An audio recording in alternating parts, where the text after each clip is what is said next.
Welcome back to No Filter Frequency, the podcast where we dive headfirst into the messiest, most controversial stories trending right now. I'm Aaron. And I'm Crystal, and today, oh my God, we have a story that is going to make your jaw drop. This is the kind of drama you couldn't make up if you tried. We're talking about a man in Tennessee who left a bad review on Airbnb. The host, in what I can only describe as nuclear revenge, sent footage of him cheating on his wife to said wife. Oh no, this is messy. This is next level petty right here. Right?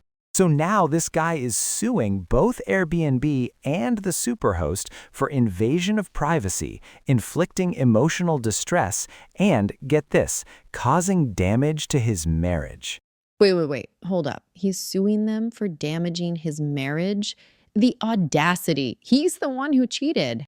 I know, that's what makes this so wild. But Crystal, let me ask you this.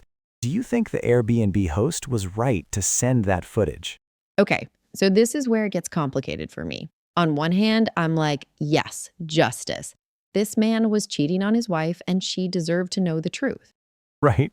But on the other hand, the host went through someone's private moments and basically weaponized them. That's kind of terrifying when you think about it. See, I'm torn too, but I think I'm leaning more towards the host being in the wrong here. Yeah, cheating is awful, but this feels like a massive violation of privacy. Okay, but Erin, think about it from the wife's perspective. She's out there living her life, trusting her husband, while he's out here bringing other women to Airbnbs. If I were her, I'd want to know. I'd want someone to tell me. But Crystal, here's the thing. That's not the host's decision to make. What if this becomes the norm? What if every Airbnb host starts monitoring guests and deciding what their families should know? That's a fair point. That's a slippery slope that I'm not comfortable with. Plus, the host did this out of revenge for a bad review. This wasn't some moral crusade. This was petty retaliation. You know what? You're absolutely right about the motivation. If the host had sent the footage immediately after seeing it, maybe I'd feel differently. But waiting after a bad review, that screams revenge, not righteousness. Exactly. And let's talk about the legal side of this. Do you think this guy has a legitimate case against Airbnb and the host? Oh, he absolutely does. Look, I may not like the guy. He's a cheater. He's clearly trying to avoid responsibility. And you know what's crazy? This case could actually set a major precedent for privacy law in the digital age. We're talking about a fundamental question here. When you rent a private space, what level of surveillance is acceptable? Right, exactly. And here's something I looked up before we recorded. Most states have what's called two-party consent laws for recordings. That means both parties need to agree to be recorded. But this gets murky with security cameras in rental properties. But when you rent an Airbnb, you have a reasonable expectation of privacy. The host violated that in a major way. Right, because technically the host might argue this was for security purposes, but then using it for personal revenge, that's where it gets legally messy. It's okay, maybe you can record for safety, but you definitely can't weaponize that footage. I agree with the invasion of privacy claim for sure. But Crystal, what about his claim that they damaged his marriage? That one makes me roll my eyes so hard. And let's break down his three claims legally. The invasion of privacy tort, that's actually really strong. In Tennessee, where this happened, you have a right to seclusion in private spaces. Sending intimate footage without consent, that's textbook invasion of privacy. Oh my God, that is rich. Sir, you damaged your own marriage when you decided to cheat. The host just provided the evidence. Okay, what about the intentional infliction of emotional distress claim? I mean, I can see how getting exposed for cheating would be emotionally distressing, but doesn't it have to be outrageous conduct? Thank you. It's like saying the security camera damaged the bank robber's career prospects. No, buddy, your actions did that. That's the tricky one. The legal standard is that the conduct has to be so outrageous that it goes beyond all bounds of decency. Secretly recording someone and then sending it to their spouse out of revenge, I think that could meet that standard, even if the person was doing something wrong. Exactly. But here's what's really bothering me about this whole thing. What does this mean for Airbnb as a platform? Are they liable for what their hosts do? But here's what I'm curious about. What kind of damages is he actually seeking? Like, what's the dollar amount we're talking about here? Because if this sets a precedent, other people might start suing for similar situations. That's a great question. I mean, they market these people as superhosts, they profit from the bookings. From what I could find, he's seeking unspecified damages, but these kinds of cases can get expensive fast, especially if he can prove lost income from the marriage falling apart, therapy costs, that kind of thing. We're probably talking six figures at minimum. This actually reminds me of that case a few years ago where a Ring doorbell caught a cheating spouse, and the footage ended up in divorce court. But that was the homeowner's own camera, not a rental property situation. This feels way more invasive. So, at what point do they become responsible for ensuring their hosts aren't secretly recording guests and then using that footage for revenge? Oh, and there was that hotel case in South Korea where they found like 1,600 hidden cameras in hotel rooms streaming to a website. Those operators got jail time. But again, that was obviously criminal. This case is more of a gray area legally. And that's what's scary about this case. If Airbnb isn't held accountable, what's to stop other hosts from doing the same thing?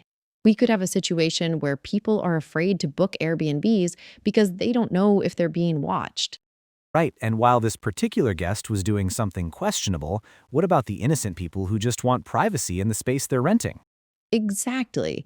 Like, I don't want to be filmed brushing my teeth or having private conversations with my friends? But here's what I keep coming back to. What does this mean for the entire sharing economy? Like Airbnb, Verbo, all these platforms. If they're held liable for host behavior, that could fundamentally change how they operate. So here's my hot take. I think the host was legally wrong, but morally, I'm still conflicted. The cheating husband is awful, but so is surveillance and revenge. Think about it. They'd probably have to implement way stricter camera policies, maybe require disclosure of all recording devices, background check hosts more thoroughly. The compliance costs alone could be massive. Some smaller hosts might just give up. You know what? I think I'm landing in a similar place. The wife deserved to know the truth, but not like this. And the husband, while he's a cheater, still has rights to privacy. You know what's weird about this case, though? Usually in privacy violation cases, we have a clear victim and a clear perpetrator. But here, everyone kind of sucks. The cheating husband, the vengeful host, even Airbnb for not having better policies. It's like a triangle of bad decisions. Yeah, it's messy. Everyone in this story made bad choices, but some of those bad choices were illegal, and that's what makes this so fascinating legally. The court has to untangle all these layers. Can someone who is breaking their marriage vows still claim emotional distress? Can a platform be liable for something they didn't know about? It's complex. What do you think's going to happen with the lawsuit? Do you think he's going to win? I think he's got a solid case for invasion of privacy and maybe emotional distress. The marriage damage claim, though, I hope the judge laughs that one out of court. I agree. And honestly, I hope this case sets some precedent about privacy expectations in Airbnbs. We need clearer rules about surveillance and what hosts can and can't do with footage. Absolutely. This whole situation is a mess, but maybe something good can come out of it in terms of better privacy protections. Well, folks, that's our take on this absolutely wild story. What do you think? Was the host a hero or a villain?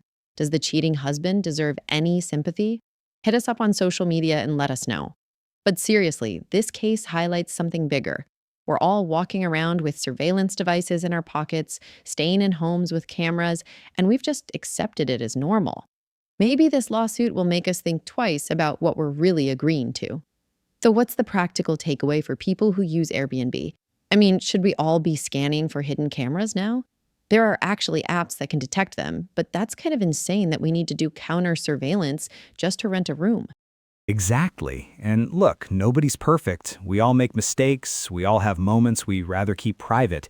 The idea that any of those moments could be recorded and used against us later, that should terrify everyone regardless of what they think about cheating.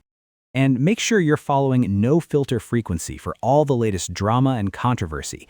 Next week, we're diving into that influencer couple whose gender reveal party started a wildfire. I actually looked into this. Some security experts recommend checking for weird objects, looking for tiny holes in smoke detectors or wall decorations, and using your phone's camera to look for infrared lights. But honestly, the fact that we need to do this is terrifying. Ooh, that's going to be good. Thanks for listening, everyone. Keep it messy. And keep it unfiltered.